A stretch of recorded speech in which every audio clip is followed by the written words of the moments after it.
Кодер, сообщество программистов на любом языке, со временем приходит к выводу, что любые практики, функции, методики, которые повторяются чаще всего, можно обобщать. Например, функционал со временем может быть преобразован в какой-то фреймворк. Практики разработки выливаются в паттерны программирования. Но также есть некие негласные правила, что-то вроде кода хороших манер на том или ином языке программирования. И в Python это называется Python Zen. В Python их можно, прочитав, например, импортировав this. И здесь нам показывается несколько утверждений, которые мы сегодня разберем. Я хочу сказать большое спасибо Хантеру Бланксу за прекрасные примеры. Итак, первый постулат. Красивое лучше, чем уродливое. Не могу не согласиться. Например, здесь нам дано некое задание написать функцию, которая принимает на вход некое количество чисел и возвращает только четные числа, разделенные на 2. Поэтому вместо того, чтобы писать вот такого монстра с лямбдой и прочими свистоперделками, мы можем ограничиться достаточно красивой функцией. Явное лучше, чем неявное. Здесь нас просят подгрузить модели кота, собаки и мыши. И вместо того, чтобы подгружать вообще все, мы вполне себе можем подгрузить отдельно кота, собаку и мышь. Simple is better than complex, то есть простое лучше, чем сложное. Здесь нас просят сохранить эти измерения на диске. И вместо того, чтобы писать сложную процедуру, подключать SQL Alchemy, сохранять туда, мы можем просто сохранить JSON и не париться. Complex is better than complicated, то есть сложное лучше, чем запутанное. Здесь нас просят сохранить эти измерения в базе данных MySQL. Также говорят, что возможно на следующей неделе у нас будут измерения с несколькими цветами, то есть открывают вопрос о том, что все еще может измениться. И опять же, вместо того, чтобы писать такой метод, такого монстра, мы можем использовать чистый SQL, и это очень хорошо читается. Flat is better than nested. То есть, если перевести дословно, то плоское лучше, чем вложенное. Здесь нам предложено опознать это животное или идентифицировать. И вместо того, чтобы писать один метод с множеством вложенных if-else, мы можем написать 3 метода, что улучшит читаемость кода. Sparse is better than dense, то есть разряженное лучше, чем плотное.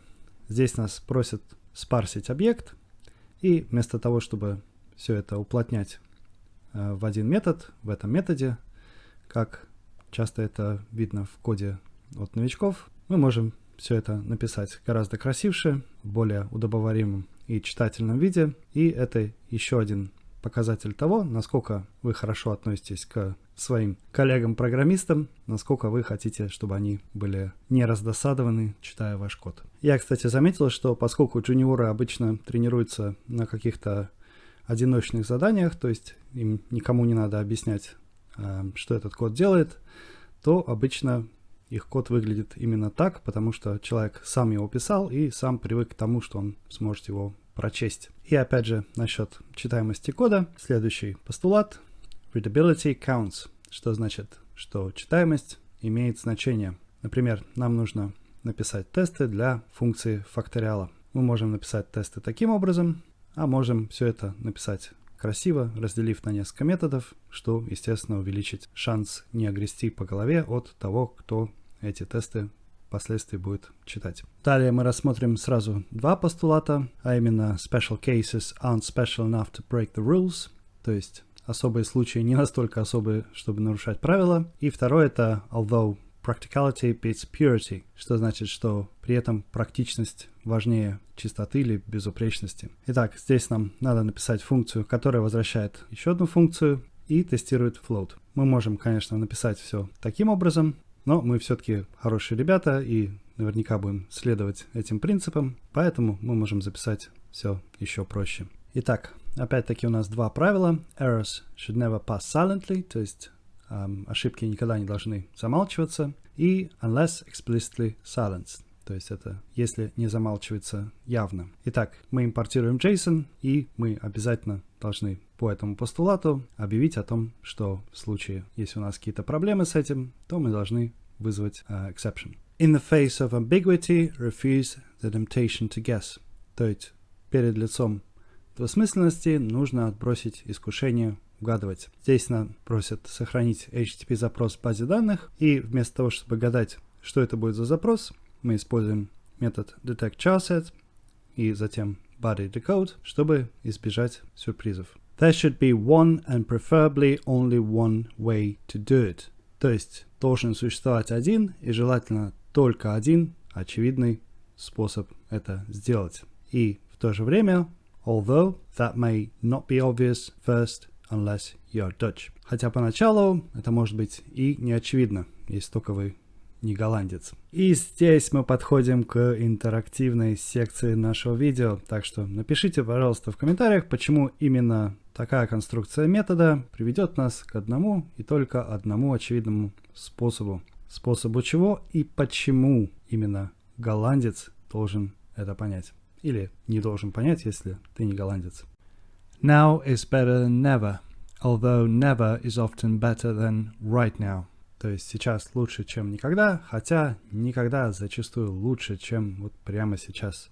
И в качестве примера у нас две функции. Одна obsolete, то есть устаревшая, и первая функция у нас бросает pending deprecation warning, то есть отложенное предупреждение, а вторая у нас называется deprecated, или нежелательная функция, и она у нас бросает deprecation warning. То есть, например, мы можем использовать pending deprecation warning для чего-то, что у нас будет отказ от чего-то, что у нас будет длиться не один релиз, вплоть до, может быть, финального релиза. У нас эта фича будет находиться в проекте. А затем в финальном релизе или перед ним, если быть точным, мы переключимся на deprecation warning. If the implementation is hard to explain, it's a bad idea. If the implementation is easy to explain, it may be a good idea. То есть здесь все просто. Если реализацию сложно объяснить, то значит это плохая реализация или плохая идея. Если реализацию объяснить легко, то идея, возможно, хороша. Надеюсь, с этим все понятно. Как говорил кто-то там из ученых, если ты не можешь объяснить концепт своей глухонемой тете, то значит твоя идея плоха. Если ты не можешь объяснить, как твоя реализация работает, и почему она работает, и почему именно так, то смело выкидывай и иди ищи работу с скалолазом. Ну и финальная мысль. Namespaces are one honking great idea. Let's do more of those. То есть пространство имен — это отличная штука, и давайте пользоваться ими почаще. Пользуйтесь солнцезащитным кремом, а также пространствами имен. С вами был Ви. Ставь императорский палец вверх, следуй этим чудесным постулатам, бей в колокол и увидимся когда-нибудь потом. До связи.